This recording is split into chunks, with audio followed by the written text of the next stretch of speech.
Hey, I'm Leach with Simpson Math, and I'm your stat teacher here to be talking about summary statistics in this video. I'm going to be showing 3 different ways to be using technology to find summary statistics. That's the main focus, is the technology part.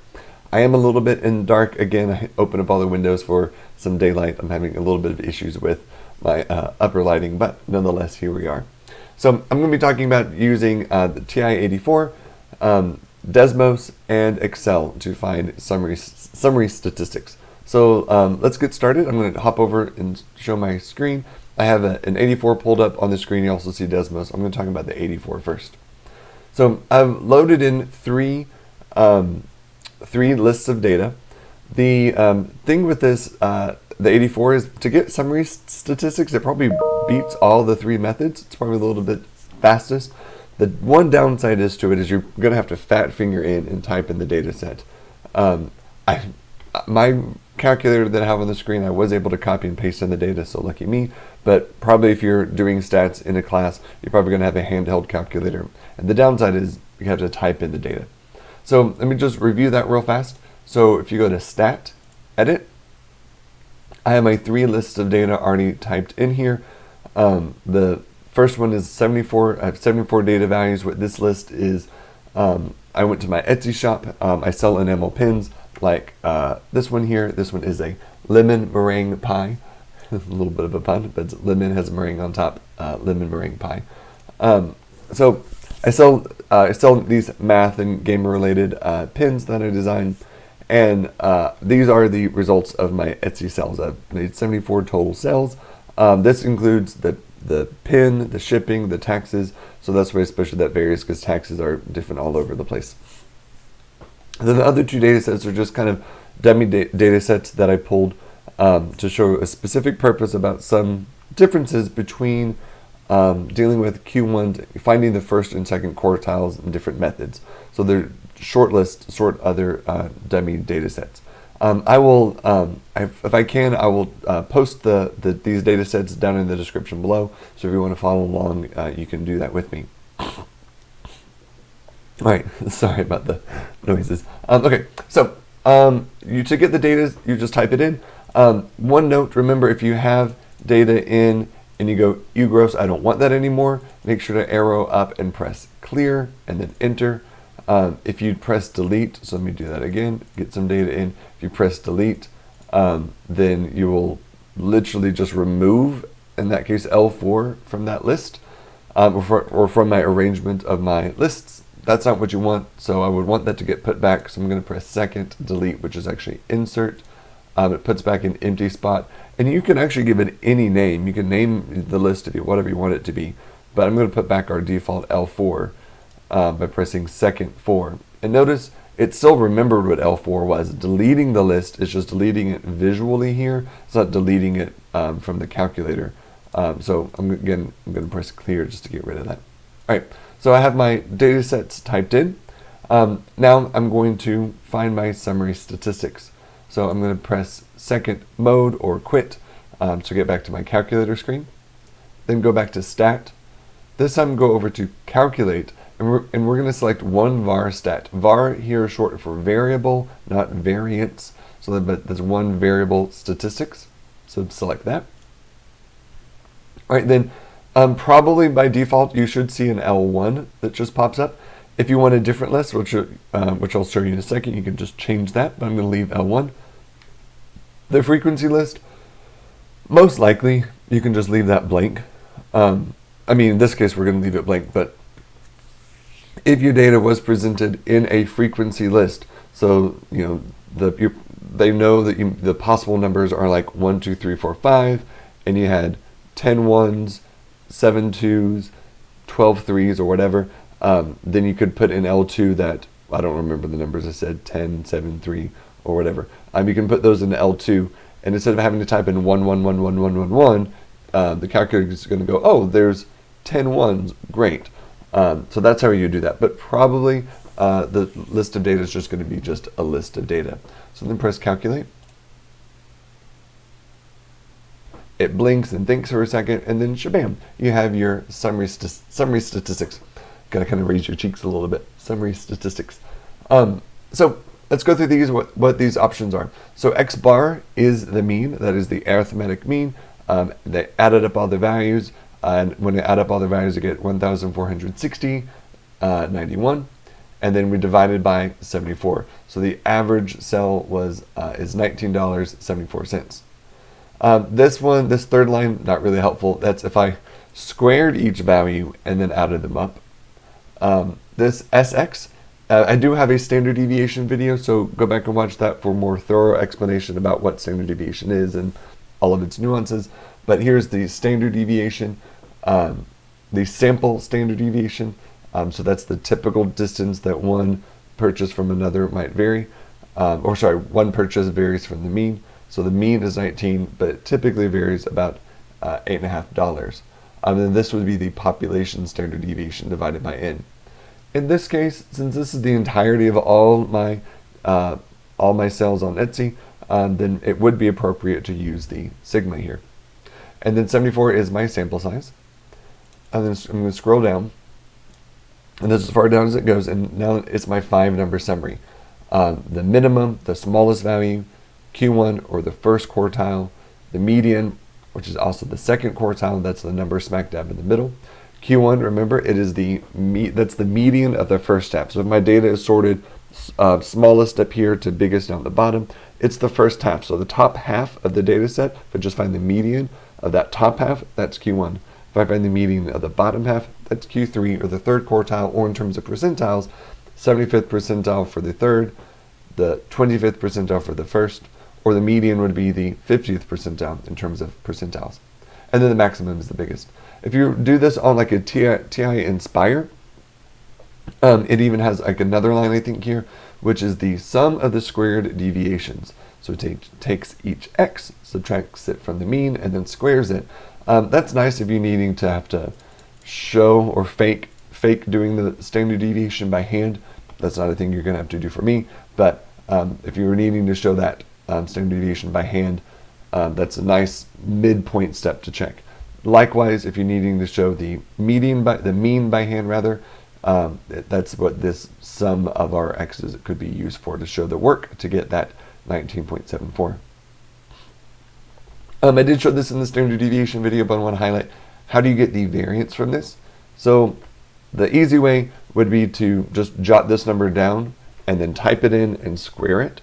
But these numbers are actually saved in the calculator. All of these variables are saved until you rerun the variables one-var stats again. Once you rerun one-var stats, all of these get rewritten, overwritten with the new thing. So I'm going to quit this screen, and then I'm going to press vars, which is short for variables, and then go down and select statistics.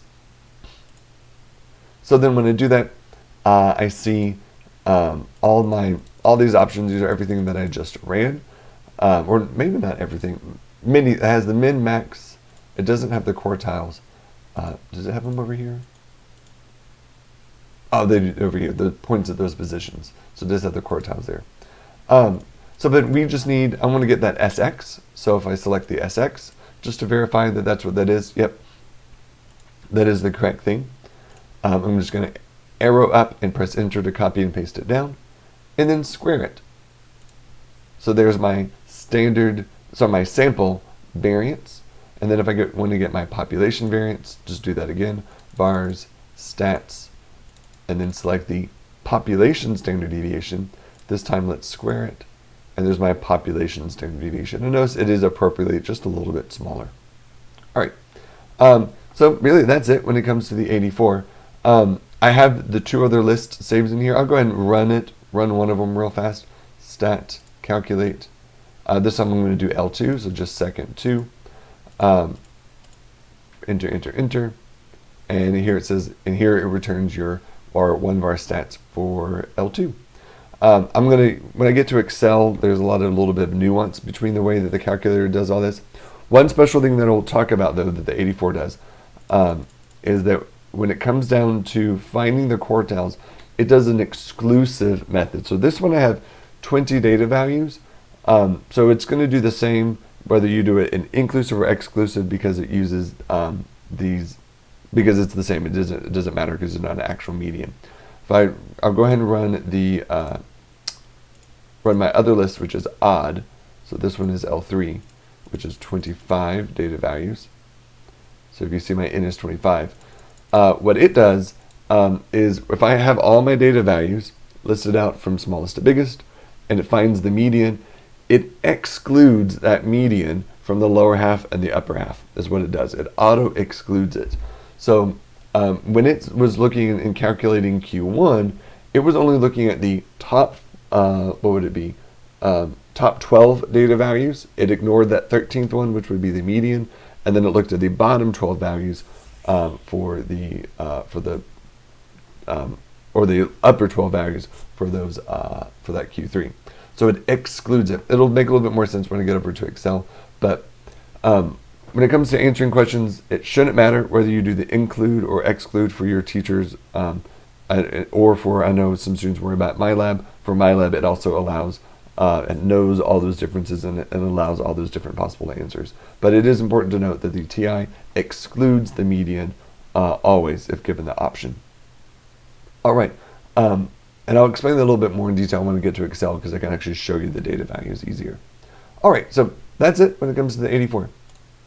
So same thing over here on Desmos. I have my data values here. Remember, when you do a list in the data value, when you do a list in Desmos, it's a good idea to give it a name with a single letter. It can be lowercase or capitalized, but it is case sensitive. So let's say I was to make a new list. I'm going to give it the name D equals, and then I can just start typing in my list, and I can type whatever I want, even with decimals. I just need to separate them with commas. And so that's how you would get your list. Put a comma after each one. All right, so now I'm going to get my summary statistics for set A. So to do that, if you're ever not sure about what to do in Desmos, just open up the on-screen keyboard and come click on Functions. When you do, can I make this bigger? That's as big as it gets. When you do, just scroll down to Statistics, and look at all these options here. Mean, we're going to do median, minimum, max, quartile. So we're going to use all 5 of those. The word quantile, be careful to not select that. That is not quartile. That's kind of actually literally the inverse process of a quartile. Standard deviation of the sample, of the population, the variance.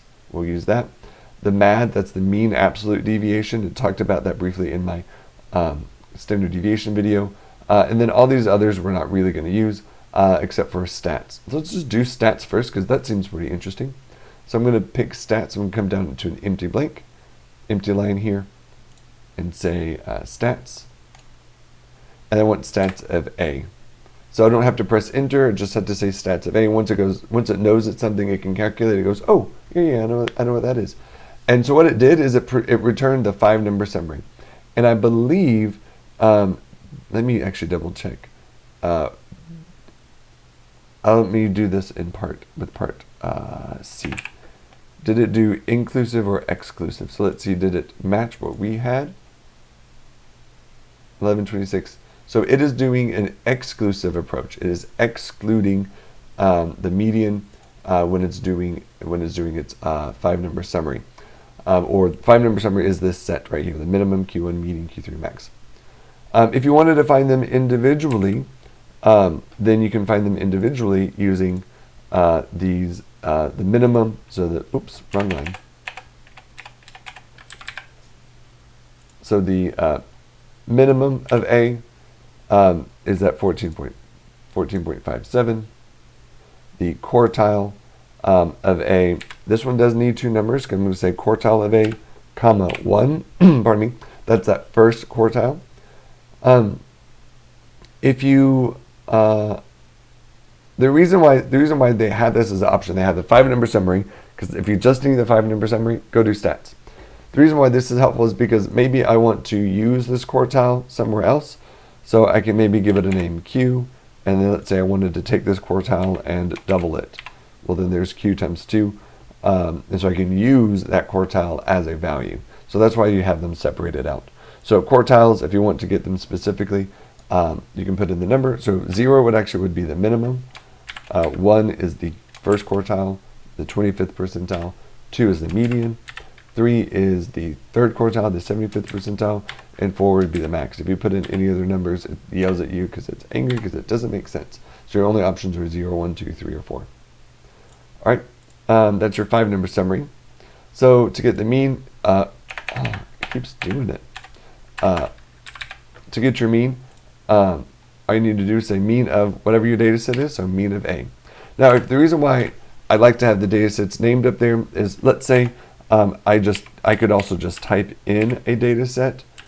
So here I have 1, 3, 6.7, so 1, 3, and 6.7. So the average of those three numbers is 3.566 forever. It's a little bit annoying to have to type in those numbers every time, but if I'm going to be using a list in lots of different ways, that's why it's best just to give it a name, and I can just type in the letter and it does that calculation automatically. So I think that they're all pretty straightforward. You just got to select it and enter it. I do just want to remind you that standard deviation with a P is the population. Notice there is no variance. Oops. There is no variance of P that pops up in the functions list. But if you do varp variance with the P, it will still calculate the population the population variance. Notice that as I type that in, I can just type the word stat, but once I add that S, it goes, oh yeah, that's a function I know. So you can also just key them in if you're sitting in front of a real keyboard. I'm leaving and flying tomorrow, so get that email. Let me get those notifications to stop. Okay, so I think that's pretty much all of them. Oh, length and total, let me just cover that real fast. The length, let's just do that. Let's see what we get. Length is 74, that's interesting. Total is this 1,460. We saw both of these numbers. So length is the number of elements in the list, and then the total is the sum. So notice what I could do. I could do total A divided by, and I just typed that in with my keyboard, but then to do the divided by, I'm just using the slash that's on the question mark, or you could just press divide by right here. And then length of A, and notice that is the same thing as the mean. So if I said mean of A, that's the same thing because that's the math. It's the sum divided by the number of elements. So you can do that for all the data sets, but that's how you can get the summary statistics here on Desmos. In my course is my introductory stats, whether it's business stats or regular stats. We don't worry about these others. This is covariance. This is the covariance of the population, or this is correlation coefficient. We will address this in some classes, but not today. That's with 2 variables, and then that's Spearman. We're not doing that. So quantile, these coves, and Spearman, we don't worry about. All right. So that's that when it comes to Desmos. Then the one not fun, but powerful thing is to be able to, any of these measurements, give it a name. So like L for length, and then I can use that length. I can add, not equal, I can add, and it just adds 4 to the 74. I could, divide it by 3, and it just takes 74 divided by 3. So that's just a nice way to be able to reuse those things, especially like I'm going to use this number, especially this number, this mean. I'm going to use this mean in several spots.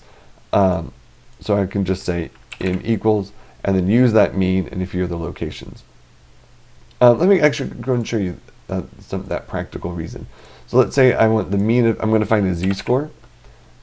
This might be covered right around this area. I'm going to talk about it in the Excel document. Let me find my standard deviation. So I'm going to do S equals, and then standard deviation, STDEV of A.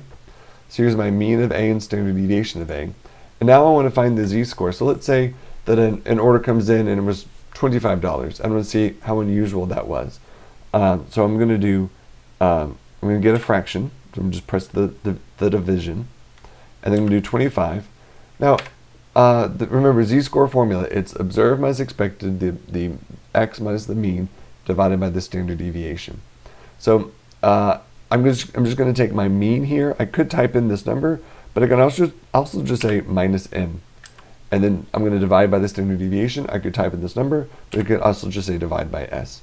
So by putting in these basically variables or saying that this mean is this number, now I can basically kind of build a formula, and it's a lot faster to reuse those numbers accurately without any rounding errors by just giving them a letter.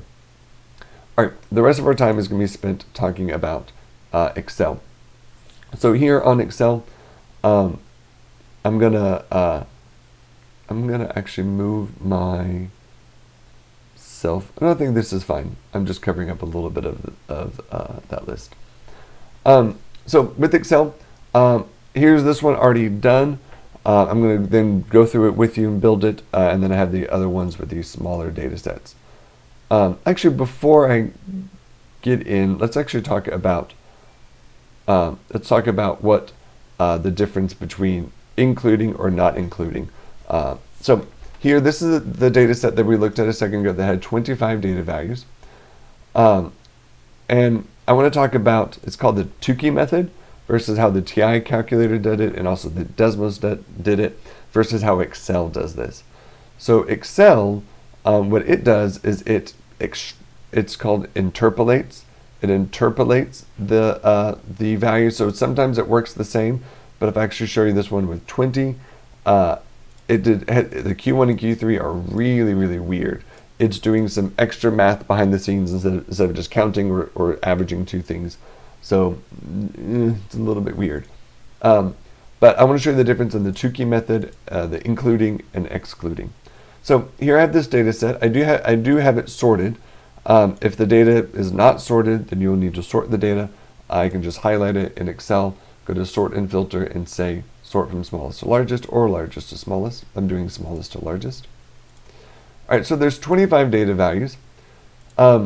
The way that I'm able to jump to know which one would be the median as I think about my hands in class. If I'm teaching this in person, I ask students to show me their median finger.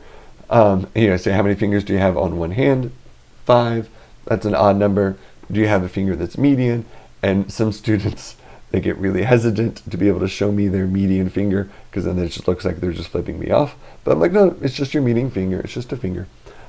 So with that, why that's helpful to me is if I have 5 fingers on this one hand, that's an odd number of things. I do have a median finger, or a middle finger, as people will affectionately refer to it. So with this median finger, if I want to go from 5 to 3 quite easily, there's 2 ways you could do it. You can just cut it and divide by 2, and I get 2.5 and round up. Sometimes that's a little bit harder math. So if I add 1 and get 6 divided by 2, I can easily get to 3. So take a look at this 25. That's why I've counted up, and I see that I have 25 data values. And then if I divide by 2, that is odd. I'm at 12.5. So if I round that up, I would get to the 13th. So the 13th data value is the median. So I'm going to put a little note here. So there's our median. So there's 2 approaches when it comes to finding Q1. Basically, at the end of the day, Q1 is the median of the lower half. In this case, the lower half is on the top of my list, but when I'm referring to lower, I'm saying those smaller numbers. So the Q1 is the median of the lower half. So if I take a look at this chunk of data, everything that I've highlighted in green is that lower half. Now we need to find, and I'm including that median in it. So now I'm going to find the median of this lower half. Well, there's 13 things, so the median of that lower half is the 7th one, and so this is where Q1 comes from. This 27 right here, if I'm including it. This is the Tukey method. Then I look at this. I'm going to get rid of this. I'll go just color it. Then I'm going to color this bottom one. Let's color it a blue. I'm going to give this median a red color real fast. Nope, I'll color the blue. So in this case now I'm also still keeping it blue. This entire greater half, or the lower half of this list, is my that half of the data. Notice I'm including that 32 again. It is in both sets. So then I'm looking for the 7th one in this list because there's 13 things. So 1, 2, 3, 4, 5, 6, 7. It's that 38, so there's that Q3. So that's where this 38 comes from. Now, there's a difference between the including and excluding. So if I'm excluding the median, then this 32, this median, is not in either of the data sets. I'm sorry, not in either of the halves. It's just a separator. So if I look at the top, not top, this is, it's confusing because it's on top, but the lower half, the smaller values, the smaller half, in this case, the Q1 is going to be the average of these two. It's what's in the middle of these two. There we go. So I can take that Q1 between there. So if I would take these, the 25, 27, we average them, and that's how we get that 26. Same thing down here. I have 12 things here. So if I average the 6th and the 7th one, merge it first. Merge and then put it in the center. Then the average right here is then, so if I do 43 plus 38 and divide by 2, that's where we get the 40.5. So this excludes the median. If there's an odd number, it excludes the median, and then it looks at the top and bottom half from that, the lower half and the upper half, excluding the median. The Tukey method includes the median. So if you see that asking about the Tukey method, that's what it's wanting you to do, is to include the median. Otherwise, from technology or something, it might do something else like what Excel does, or it might exclude the median. Kind of working backwards a little bit, just to explain again. See here, I have 20 data values. In this case, if I have, imagine if you have, not imagine, because you probably do, have 10 fingers on both hands. If you put them together kind of in one data set, can I take this data set and cleanly split it in half? Yep. So I can have a lower half and an upper half. There's no debate about it. I'm not going to maybe include the thumbs or not include the thumbs. No, this is one half, this is the other half. The tricky thing, though, of course, is the median, like what you saw me do. I don't have a median. I don't have a middle finger. I have a middle pair. So that's why you find the middle two and you average. So in this case, to find notice the Tukey method and the TI calculator method, they agree. They match. That should be black. Why is it not black? They should match. So I'm going to look in the lower half. Let's color it green. And the upper half, and color it blue. So those are my two halves. That's all there is to it. So if I have a lower half, it's the average of those two numbers. There's my Q1. And then average these two. This is my Q3, the average of those two, and that's where these numbers come from. Notice, though, Excel does some wackadoodle stuff. This 34 and 60, that is not what these numbers are. I mean, they're close, but it's not the same. And over here, there are some other methods you can include or exclude, but that's not including or excluding the median. It is including or excluding 0 and 1 as an option in your percentiles. It's weird. So you'll see that either both of those, neither of those actually show up exactly on these like by hand method. So sometimes if you're doing it in Excel, you're going to get an answer that is different than a by hand method, and I don't really know why it does it once or not. There's a lot of other behind the scenes math that it does. Basically, it doesn't just simply average. So notice what it's doing here. It's looking at what we do is we just take the middle two numbers. So this is the 5th and 6th one in the bottom half, and we average. Just add them up, divide by 2. What Excel does is I think it kind of looks at more of the values around it and some other things, and it's made a judgment call that it wants that this Q1 should be closer to the 6th value, closer to the 34.45 than to the 32. Over here, it's made a judgment call based upon all the values around it that's kind of sticking in the middle. Wait, where am I looking at the wrong one? Yeah, it's kind of a similar thing. It's actually making a judgment call that it's going to be a little bit closer to the middle than it is to the outer side. So it kind of does, it's doing some interpolation. So it's doing some extra calculations instead of just sticking in the middle and halving it. So that's why that's why the Excel will show up. But have no fear, you can use this on MyLab. It works just fine.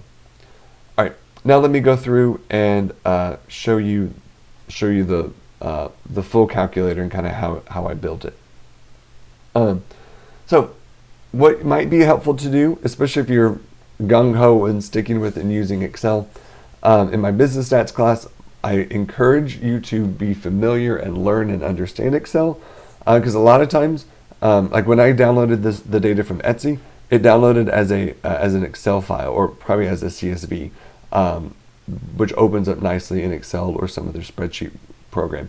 So throughout your career, you are going to be given spreadsheets, and it'd be helpful to just do the math right in the spreadsheet, right where the data lives, instead of having to, oh, let me type in my hundreds of cells into my 84, or go put it somewhere else. So that's why it's nice to be able to do this. And if you have this built, then all you have to do is just drop in your data, and then all these summary statistics will kind of be done for you.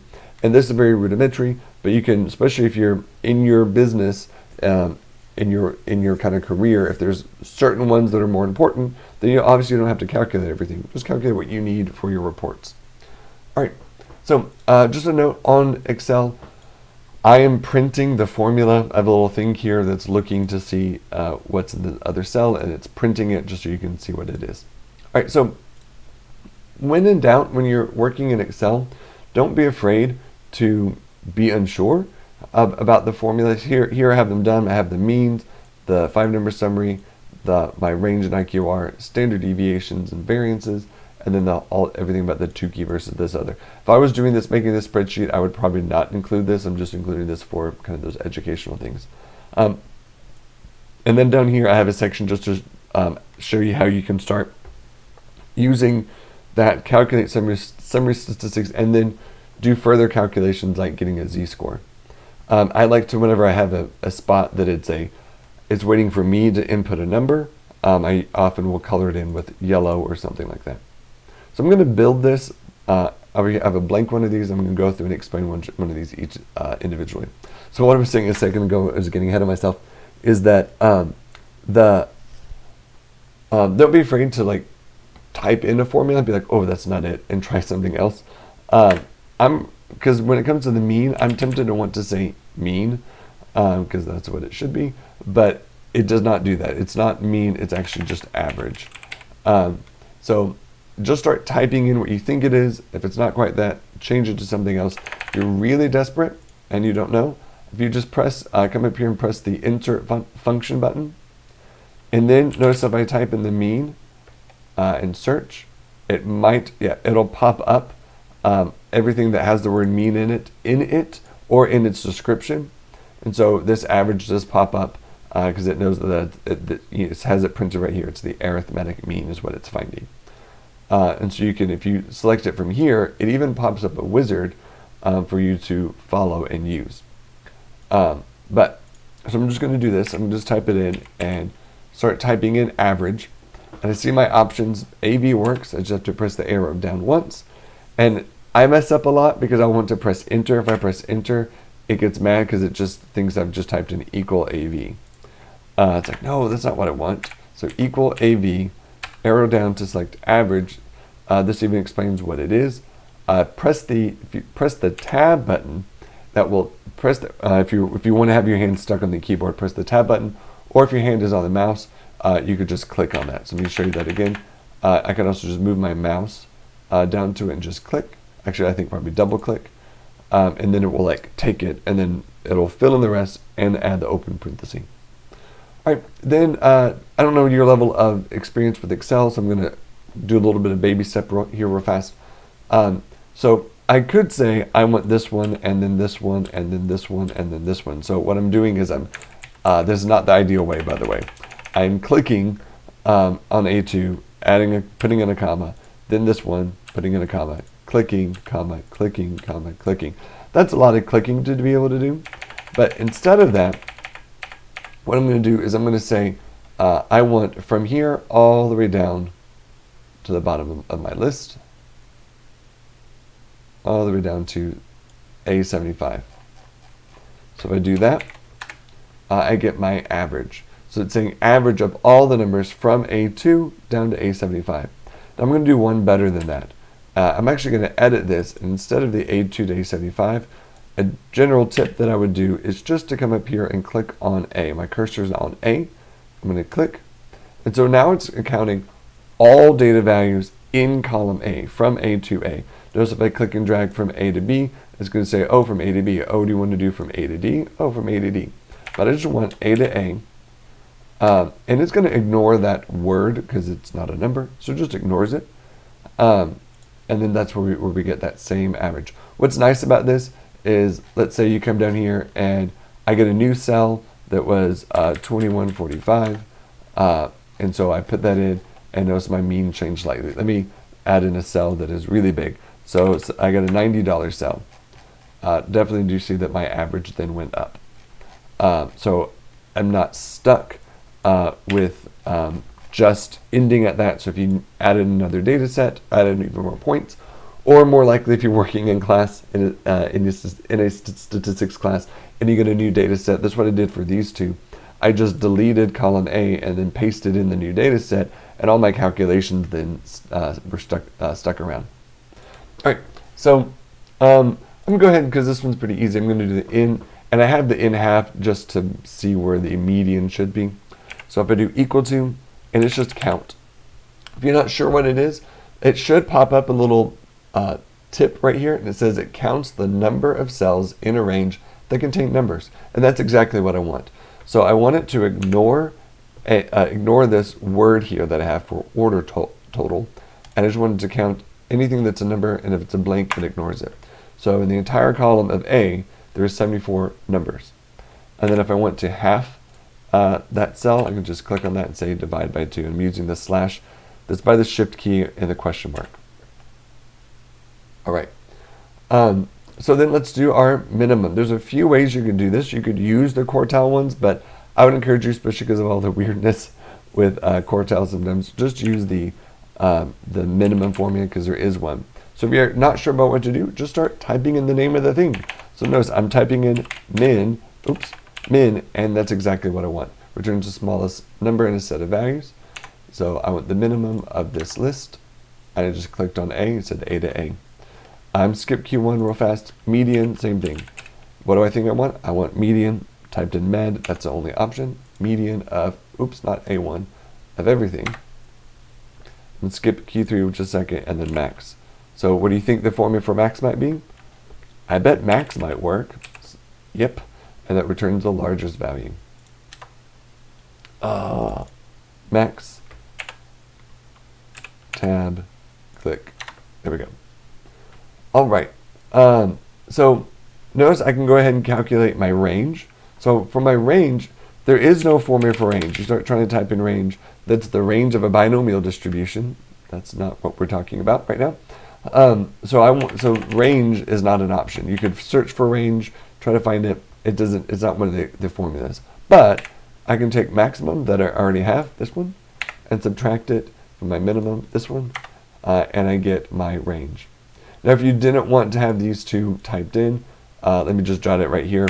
I could do the maximum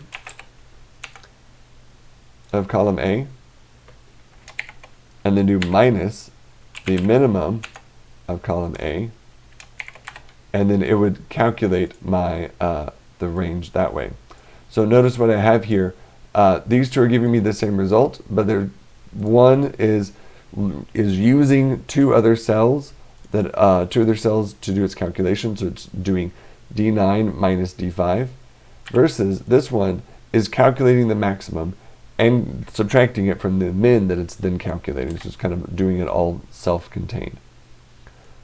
I mean, either is fine, but since I already have the max and the min, I'm just going to use the max and the min that are there. All right, so now we need to get the IQR and then the Q1 and Q3. So I'm going to say equal and start typing the word quartile. And I see three options. I see quartile exclude, exclusive, inclusive, and quartile that is old. So just don't use a quartile that's old. It's basically quartile inclusive. I don't understand these formulas really, because I would wish they were. I wish this was Tukey and this was then the TI method, but it's like you saw earlier. It's trying to be extra fancy, and it does other things. I'm just going to just use inclusive just for consistency, but really it's not necessarily just the Tukey or the Tukey method. In this case, it actually will match, but not always. But okay, the quartile needs two options. One, where's your list? Two, what's your quartile? This is very similar to what we did with how Desmos was wanting it. So where's my list? It's an A. That's what it means by array. Where's your data? The array, the list, because it knows that it's not just a single number, so it needs lots of data. So it wants to have that array, comma, and then what is your which quartile? And it's even telling you, do you want the minimum, the first, the second, the third, or the fourth? So I'm just wanting the first, and that's taking care of that for me. Just repeat that, equals quartile, inclusive. There's my array, and I want the third quartile. There is a way that you could, I'm just going to jot this down over here. If I want quartile, I'm going to say 0, 1, 2, 3, 4. I can then say equal to quartile inclusive. I'm going to come over here, click on A, and then say comma, but instead of putting in a number, I want it to reference this 0 right here. And so by doing that, let me grab this so you can see the formula. And so by doing this, and then I'm going to fill down, so I'm going to click on the square, the little square here in the bottom right corner, and fill down, click and drag, or you can highlight, hit Control D, or you can highlight and hit fill down. So what it did is it filled this down, but notice instead of it always referencing M5, it's referencing, this one's referencing this 1, this one's referencing this 3. So notice I'm getting my 5-number summary, my full 5-number summary just by using this one function, quartile inclusive, or you could also do the exclusive one. All right, now to get my IQR, I can say equal to Q3 minus Q1, and there's my IQR. I have a whole video talking about standard deviation and variance, but I'll just do it real fast. So let's just start typing ST for standard deviation, but if you start saying standard deviation, it's not all those words. It's the STDEV. So the dot S is the sample, the dot P is the population, the sample standard deviation is S, the population standard deviation is the sigma. So I want the standard deviation dot S, so tab, and all those numbers. And then literally I could square this. I could say equal to square, and I will get my my variance. But there is a variance formula, and I'm going to just use that. It's nice to use the actual formula, I think, sometimes. So there's that same value. I'm going to do the variance first this time. So I'm going to do variance of P, the VARP one, because it's the population variance. And then to get the standard deviation, I could square root it, SQRT. I could square root the number that we just got. That would be the standard deviation. You could also take this number and raise it to the 1/2 power. That's the same thing as square rooting. Or just do the standard deviation dot P. And all those gave me the same number. 3 different ways of getting that same number. And then I'm going to pop over to it being done real fast, the Tukey method versus the TI calculator. Here, since my data set is 74, it's the same, regardless whether it's whether it's Tukey or the TI calculator. I think I had this set up for, I'm going to add in a 20 data value. I want this to be odd real fast. So let's say someone bought a pen and spent exactly $20. I do need to sort this. So what I do, I had this median here. To find Q1, I'm going to find the median of the lower half. So my lower half, I noticed that there are the 38 data values. The 38th data value would give me the median, so I want to include that one. So I'm going to go from A2 because I have this title here, this label. So my first row is actually on this 2. So it's going to go 2 to 39, which would go to the 38th value. So 2 all the way down to 39. So this right here is the median, which is the median, yep. So notice that is the median of this half of the data is going to be Q1, which is this 1564. And then the median of the lower half of the data set, notice I'm including the median. And I did something a little bit just extra just to show you that maybe you don't want to, I don't have to worry about how far down it goes. It was like A to whatever, like 1,000. Obviously it stops at 70, it'd be 76, A76, but I don't have to think about that, so just set 1,000.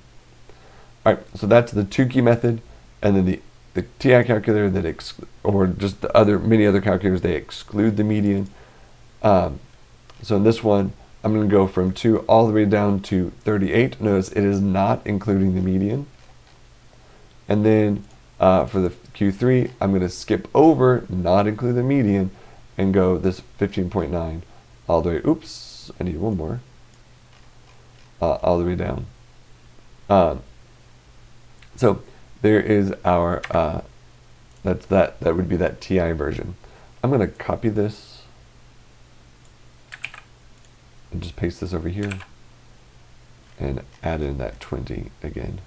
Oh, the data is not, oh yeah, the data is not sorted over here. So this is not turning out how it's supposed to.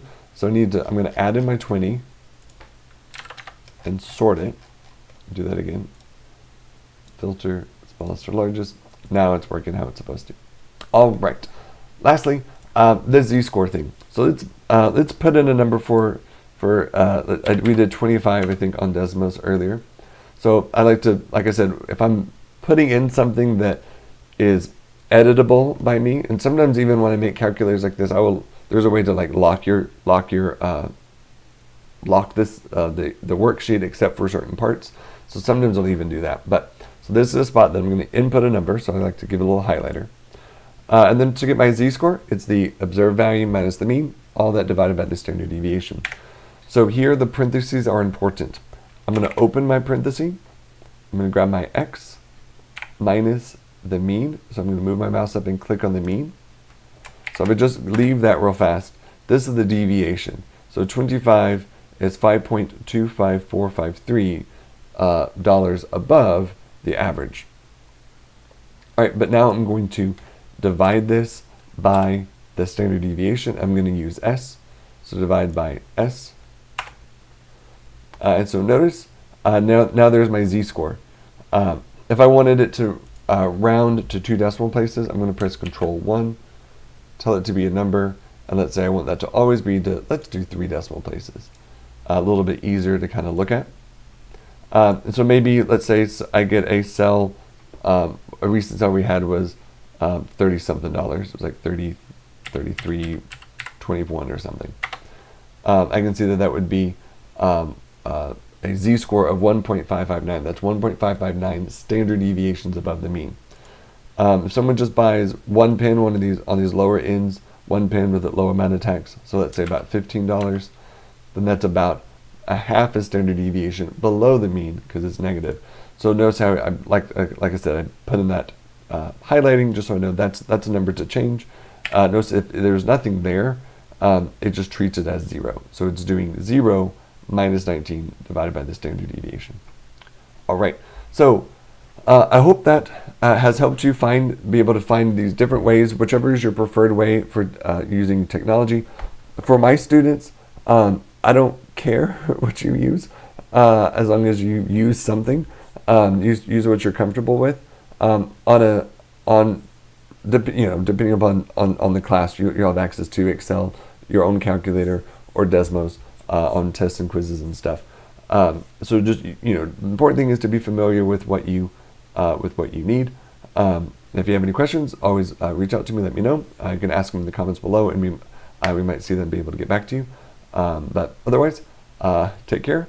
I'll see you in the next one.